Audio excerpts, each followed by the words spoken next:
Yeah, I'll explain a little bit about my playing style here in case it's of interest. So I'm playing two tournaments right now.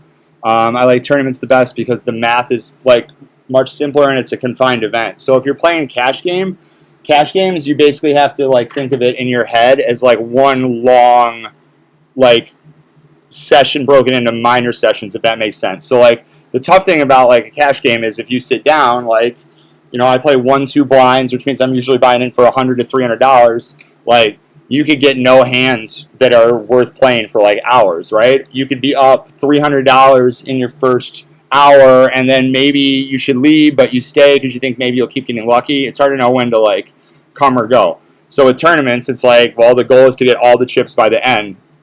I'm usually much better playing in situations like this. So this is a turbo, so the blinds go up really fast. I don't know what you know about poker, but everybody, like first two people in Texas Hold'em have to put some money in up front. And then when you get later in tournaments, there are antes. Yeah, so like right now, everybody's putting 90 in. I have like 12 big blinds, and anytime you're like around 10 big blinds, and certainly anytime you're lower, you're usually in what's called like shove or fold mode, which means the only hands I'm probably playing are hands where I go all in, which is the first two cards that I see, or I'm folding because we don't have deep enough stacks to play after the flop, if that makes sense.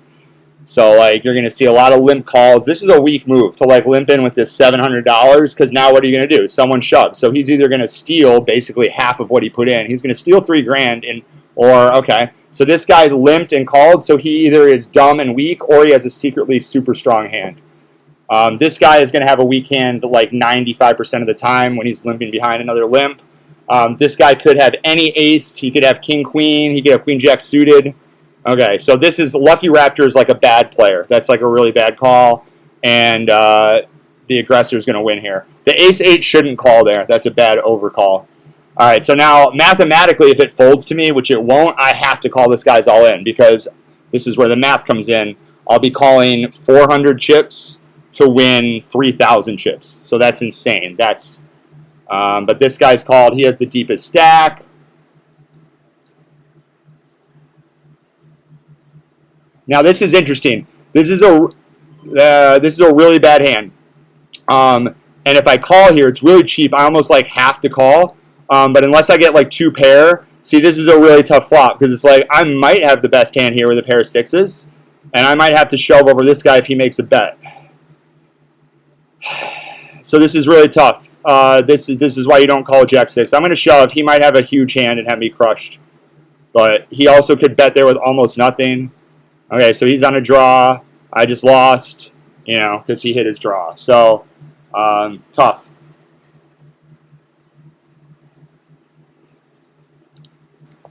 All right, I don't know if any of this is interesting. So like that's, I had the best hand when I went all in there with the pair of sixes, but like because he's gotten priced in the hand, he calls with his draw. All right, ace jack here. This is a really strong hand. It's like a top 10 hand, top 15 hand. We're a little bit deeper here. Now what's called position comes into play. So I could raise here because this is probably the best hand, but it'd be hard to raise enough to get him to fold, and I'm going to be the first person to act, which is the worst position to be in the whole hand. So I'm just going to call, take a flop, no pair.